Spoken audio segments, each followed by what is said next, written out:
Tonight we report on how much money was spent so far on the Grant County Assessor's race and how a squirrel shut off the TV. What's going on in sports, Bob? The Columbia Basin River Dogs take the 18U Washington Baseball Open, and the Galaxy shut out the Sounders in Major League Soccer action last night. Here's a glance at our Weather Center forecast. And here in the Weather Department, we continue to watch this excessive heat just hang around. Slight chance, though, for one or two of you to get cooled off by a sprinkle in the forecast. Details coming up. I'm Alan Troop. Stay tuned for all of this and much more on iFIBER 1 News. From the iFIBER 1 HD studio here in the heart of the Columbia Basin, this is iFIBER 1 News. Your #1 source for local news, sports headlines, and our very own Weather Center forecast covering the entire Columbia Basin. This is iFIBER 1 News, and it starts now.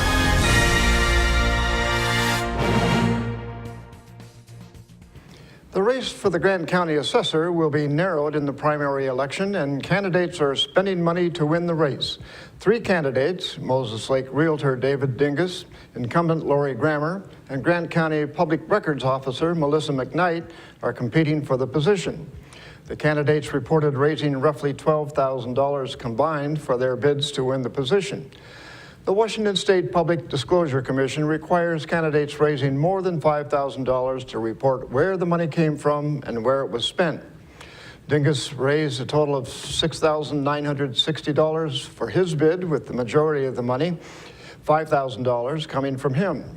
Grammer isn't reporting, stating she won't raise or spend more than $5,000. McKnight raised $5,158, with $3,759 coming from her. To find out who donated money to the candidates, visit us at iFIBER1.com. The annual Five Sons Bluegrass Festival is this weekend in Moses Lake. Reporter Lexi Perry tells us what this year's festival has in store. The Five Sons Bluegrass Festival features free entertainment at Moses Lake's McCosh Park Centennial Amphitheater on Friday and Saturday. Events staged at the festival include free musical instrument workshops, band jams and open mic shows, the Moses Lake Farmers Market, and a salmon feed.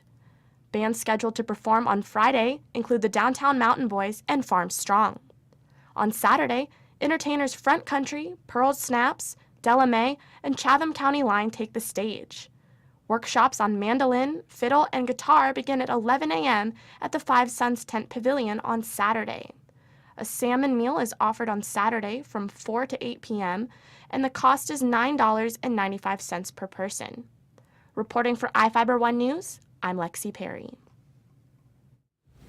Thank you, Lexi. For more information on the festival or to check out the lineup, visit fivesonsbluegrass.com.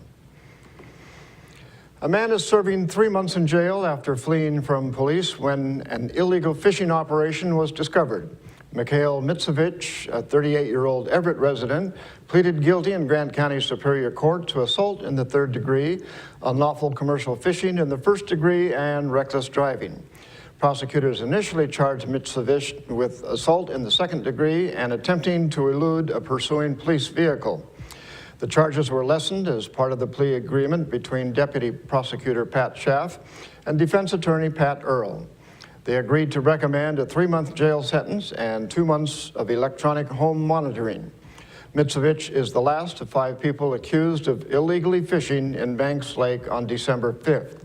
The men were using gill nets to harvest fish. They fled in a van when they saw a state Fish and Wildlife officer. Mitsevich drove at the officer, almost hitting him.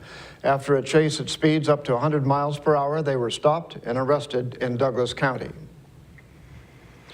Now let's take a look at people currently being sought out by the Grant County Sheriff's Office.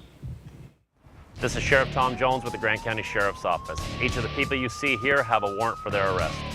If you see any of these people, we ask you do not attempt to detain or apprehend them, but call us at 509-762-1160 or send us an email at crimetips@co.grant.wa.us. If the person is presenting a danger, call 911. With your help, we can bring these people to justice and make our community safer. And we'll be right back after a short break.